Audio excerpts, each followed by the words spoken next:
নমস্কার বন্ধুরা, গীতার রান্নাঘরে সবাইকে স্বাগত। আজকে আমি আপনাদের করে দেখাবো আলু চিকেনের ঝোল। খুবই কমন একটা রেসিপি, আপনারা সকলেই বাড়িতে এটা বানান। আলু চিকেনের ঝোলের সাথে থাকবে গোটা একটা কম্বো পেঁয়াজ, আর ঝোলটা হবে দুর্দান্ত স্বাদের। তাহলে চলুন রেসিপিটা শুরু করি। এখানে চিকেনের ঝোল বানানোর জন্য আমি 1 কেজি মাংস নিয়ে নিয়েছি। চিকেনটাকে ধুয়ে পরিষ্কার করে রেখেছি। খুব বেশি বড় পিস নিইনি, এখানে আমি 35 গ্রামের মতো পিস নিয়ে নিয়েছি। এবার চিকেনগুলো ম্যারিনেট করে নেব। ম্যারিনেট করার জন্য প্রথমে 1 চামচ আদা রসুন বাটা দেব। 1 চামচ হলুদ দিয়ে দিচ্ছি, 1 চামচ লঙ্কার গুঁড়ো দিয়ে দিচ্ছি। 2 চামচ পরিমাণ সর্ষের তেল দিয়ে দেব। আর সামান্য একটু লবণ দিয়ে ম্যারিনেট করে নেব। সর্ষের তেলটা দিলে ম্যারিনেট করতে সুবিধা হয়।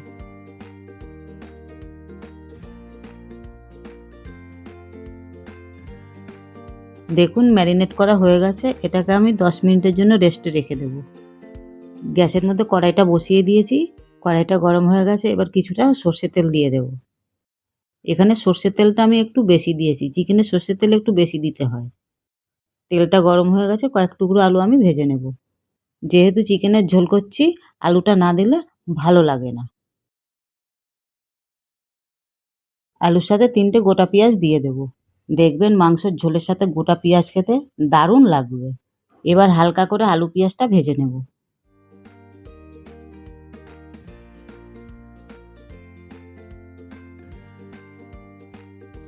দেখুন আলু পেঁয়াজটা হালকা ভাজা হয়ে গেছে।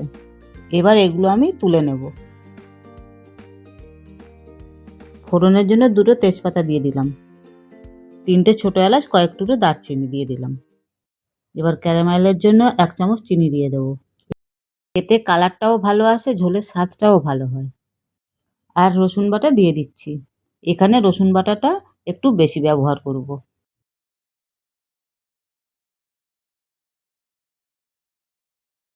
যতক্ষণ না রসুনের কাঁচা গন্ধটা যায়, ততক্ষণ আমি নাড়তে থাকব। দেখুন রসুনটা থেকে তেল ছেড়ে দিয়েছে। রসুনের কাঁচা গন্ধটা চলে গেছে। আর রসুনটাতে হালকা লালচে ভাব চলে এসছে। এবার এর মধ্যে চপ করে কেটে রাখা পেঁয়াজগুলো দিয়ে দেব।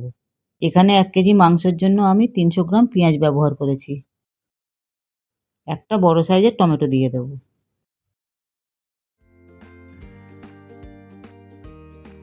এবার এর মধ্যে 1 চামচ লবণ দিয়ে দিলাম। এবার এটাকে আমি ভাজতে থাকবো।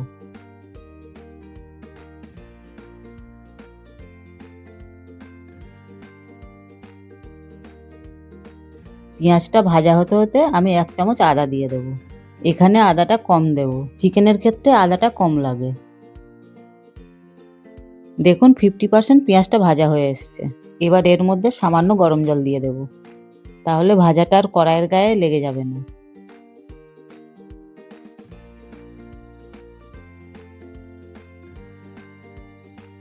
পেঁয়াজটা নরম হয়ে এসছে। এবার গ্রেভি বানানোর জন্য 1 চামচ লঙ্কার গুঁড়ো দিয়ে দিচ্ছি। 2 চামচ হলুদ গুঁড়ো দেব। ঝালের জন্য আর 1 চামচ লঙ্কার গুঁড়ো দিয়ে দেব। আর 1 চামচের মতো ধনের গুঁড়ো আর 1 চামচ জিরের গুঁড়ো দিয়ে দেব। এবার সামান্য জল দিয়ে দেব।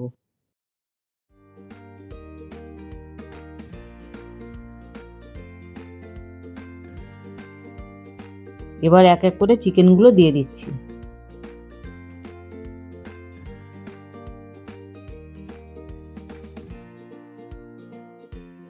এবার চিকেনগুলো এর সঙ্গে কষাবো।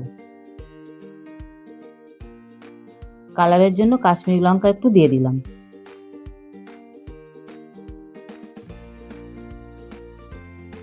চিকেনের বাটি ধোয়া জলটাও দিয়ে দিচ্ছি।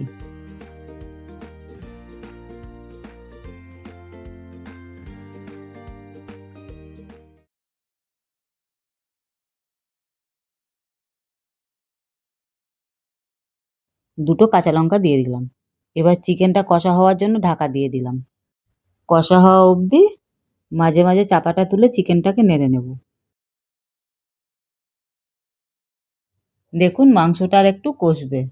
মাংসটাকে নেড়ে আর একবার চাপা দিয়ে দেব।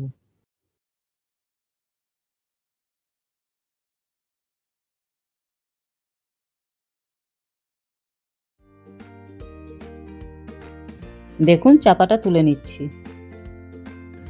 দেখুন চিকেন থেকে তেল ছেড়ে এসছে। চিকেনটা কষানো হয়ে গেছে। এবার চিকেনের ঝোলের জন্য কিছুটা জল দিয়ে দেব।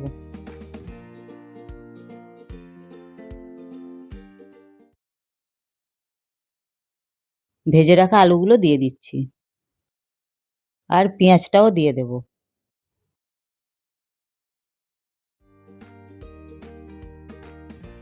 এখানে চিকেনটা 80% কুক হয়ে গেছে। এবার আলুটা সেদ্ধ হওয়া অবধি আর একবারের জন্য ঢেকে দেব। দেখুন আলু চিকেনের ঝোলটা রেডি হয়ে গেছে। নামানোর আগে আমার বাড়িতে করে রাখা গরম মশলার গুঁড়ো দিয়ে দেব। দেখুন চিকেনটাও সেদ্ধ হয়ে গেছে, কালারটাও খুব সুন্দর এসছে। খেতেও খুব সুন্দর হবে। আপনারা এভাবে আলু চিকেনের ঝোল বাড়িতে অবশ্যই বানাবেন আর গরম ভাতের সাথে পরিবেশন করবেন। আপনাদের রেসিপিটা কেমন লাগলো সেটা অবশ্যই কমেন্ট করে জানাবেন। আর ভিডিওটাকে লাইক করবেন, একটা সাবস্ক্রাইব করে দেবেন।